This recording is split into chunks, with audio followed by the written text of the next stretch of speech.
The mid-1990s, the Ford Taurus should have been untouchable. A decade earlier, it had done the rarest thing in the auto industry. It didn't just sell well, it changed what Americans expected a family sedan to be. The original Taurus arrived in the 1980s like a transmission of the future, smooth, aerodynamic, front-wheel drive, designed around people instead of chrome. It made the boxy sedans of the era look ancient overnight, and it turned Ford into the company that got it. By the early 1990s, Taurus wasn't merely competing in the midsize market. It was the market's reference point. That's what makes the third-generation Taurus such a painful chapter. Because the sad story isn't that it was a complete failure on day one. It's that it represented a confident company making a huge bet on design, on branding, on what mainstream buyers would tolerate, and then watching the foundations of a best-selling nameplate crack in slow motion. When Ford launched the third-generation Taurus for the 1996 model year, it arrived with a mission: keep the Taurus ahead of the curve by being daring again. Internally, Ford believed the public had rewarded the first Taurus for looking different, and the company wanted lightning to strike twice. At the same time, the competition had caught up. Toyota and Honda were no longer niche imports. They were building reputations for quality, refinement, and resale value that were becoming impossible to ignore. Ford didn't want to merely defend its turf with an incremental refresh. It wanted to redefine the segment one more time. So the third-gen Taurus became a design statement first, and a conservative family car second. The most famous part of that statement was the shape language, what many people still remember as Ford's oval everything era.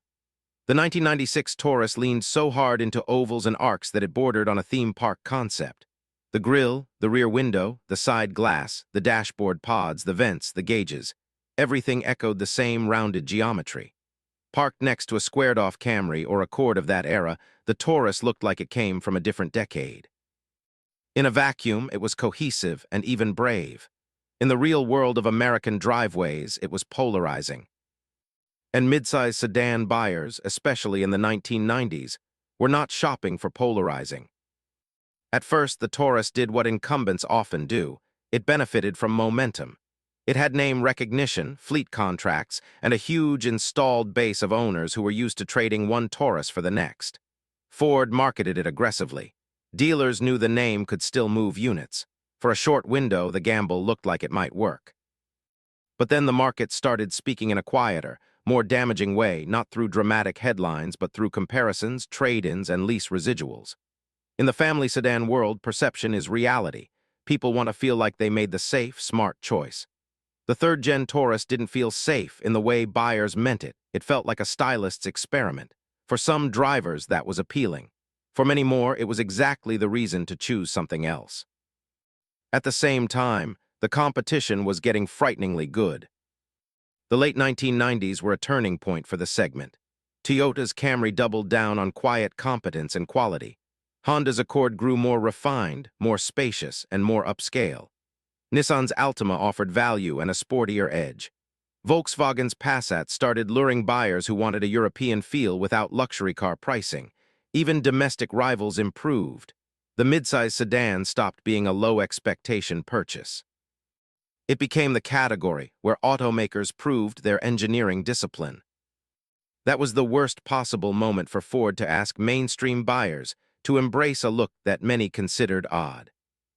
Then came the issues that turned skepticism into avoidance: quality complaints, long-term durability doubts, and the kinds of mechanical problems that damage a car's reputation faster than any styling controversy ever could.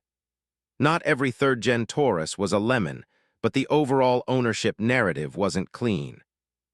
As these cars aged, certain problem areas became familiar in repair shops and owner forums. Automatic transmission failures and harsh shifting complaints being among the biggest reputation killers. When buyers start hearing that a used Taurus might need a major drivetrain repair, the resale value suffers. When resale value suffers, leasing becomes less attractive. When leasing becomes less attractive, new car volume relies more heavily on discounts and fleet sales. And that's how a bestseller slowly turns into a bargain bin purchase. Fleet sales, in particular, became part of the tragedy. The Taurus was everywhere in rental lots and commercial fleets. On paper, that sounds like dominance. In practice, it can be brand poison for a mainstream sedan. Rental fleets flood the used market with similar cars at the same time. Prices drop. Residuals drop. A car that was once aspirational normal becomes the car you end up with, the default appliance. That image is hard to reverse.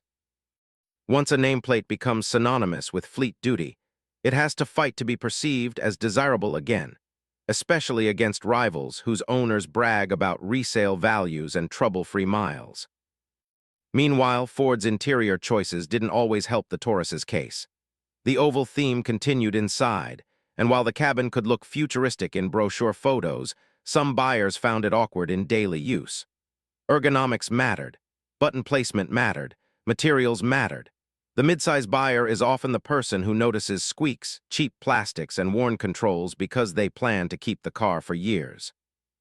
As Camrys and Accords built reputations for interiors that aged gracefully, many Tauruses felt older than they should have after a few years of use. Ford did bring real engineering positives to the table. The Taurus offered solid safety for its time, a comfortable ride, and available engines that made it more interesting than critics sometimes admit. The optional DOHC Duratic V6 delivered smoother power and better performance than the older Vulcan pushrod V6. On the road, a well-kept Taurus could be quiet and comfortable, exactly what the segment demanded. But the market rarely rewards pretty good. It rewards confidence. And confidence is what the third-generation Taurus struggled to maintain once the early novelty wore off. Nothing illustrates the sadness of this era more than what happened to the Taurus SHO. In the first 2 generations, the SHO, born from a partnership that produced a high-revving, enthusiast-loved powertrain, was a strange and wonderful outlier, a family sedan that could embarrass sportier cars. It had a personality. It had a point. It gave the Taurus credibility with people who otherwise wouldn't care. For the third generation, Ford kept the SHO badge alive, but the formula changed. The third-gen SHO came with a Yamaha-developed V8, and critically, an automatic-only setup that immediately alienated part of the SHO's loyal fan base. The market for a high-performance Taurus wasn't huge, but it was passionate, and passion doesn't survive when the product feels compromised. Then came the infamous reliability controversy, camshaft sprocket issues that could lead to catastrophic engine damage. Even drivers who never experienced it heard about it. And in the used market, perception is a price tag. The third-gen SHO should have been the halo that reminded everyone Ford still had engineering swagger. Instead, it became an example of how even the special Taurus could bite you. That halo gone wrong effect matters more than it seems. Performance variants don't just sell units, they sell stories. The best ones create a narrative of competence and pride that lifts the whole lineup. When the story becomes cautionary, it casts a shadow. As the late 1990s rolled on, the Taurus's position weakened in a way that would have been unthinkable earlier in the decade. The segment leadership that Taurus once held, sometimes the best-selling car in America, was slipping away. It wasn't one single competitor delivering a knockout punch. It was death by 1,000 paper cuts. Stronger rivals, better resale values, more consistent quality, and designs that didn't ask buyers to take a leap of faith. Ford still had the resources to fight, but the situation was now complicated by the very scale that once made Taurus a powerhouse. When you build huge volumes of a car, small missteps become big problems. A design that a minority dislikes becomes a massive pool of "I'd never buy that" opinions. A reliability pattern becomes a widely repeated warning. A flood of fleet units becomes an anchor on the entire model's value. By the end of the third-gen run, the Taurus had become a symbol of something bigger. The moment when Detroit's old advantage, scale, dealer reach, brand familiarity, started losing to a new reality where long-term quality metrics, residual values, and refined execution could reshape the market. Ford did attempt to course-correct. The next Taurus redesign moved toward a more conventional look, a tacit admission that the oval experiment had gone too far for the segment's tastes. But by then, the damage had momentum. Once buyers migrate to competitors and have good experiences, they don't always come back quickly. A family that buys an Accord and experiences low repair bills and strong resale value may stick with Honda for a generation. A Camry that runs forever becomes a family's default choice.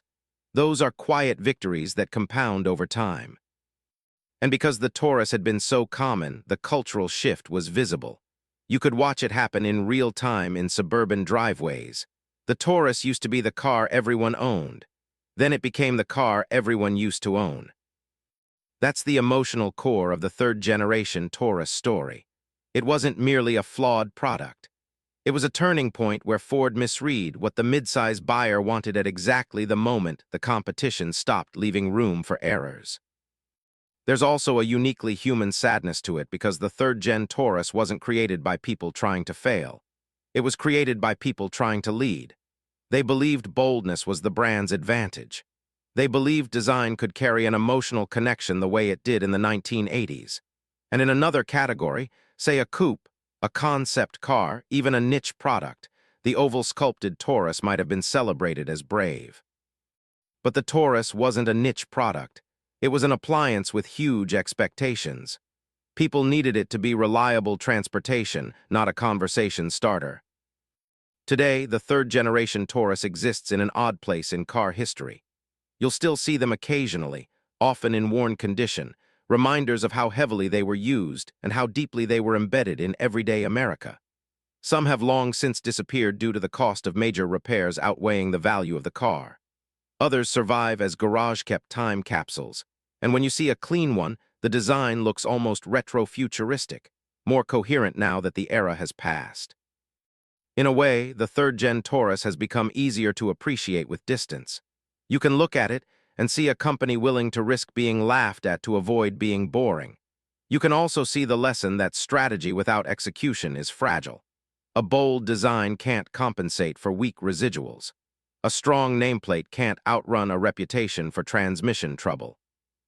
And a bestseller can lose its crown faster than anyone expects when rivals start building cars that are simply harder to criticize. The sad story of the third-generation Ford Taurus is that it marks the moment the Taurus stopped being America's default, smart choice and started becoming a cautionary tale about overconfidence. It's the story of a giant trying to reinvent itself and discovering that the customers who made it a giant weren't looking for reinvention. They were looking for reassurance. And in the 1990s midsize sedan war, reassurance, quiet quality, predictable ownership costs, strong resale, turned out to be the most powerful feature of all. By the time Ford fully understood that, the Taurus name had already begun the long slide from benchmark to background. Not because America stopped buying sedans, and not because Ford forgot how to build cars entirely, but because the third-generation Taurus was the wrong kind of bold at the wrong time. An ambitious swing that connected just enough to keep the story going, but missed hard enough to change the ending.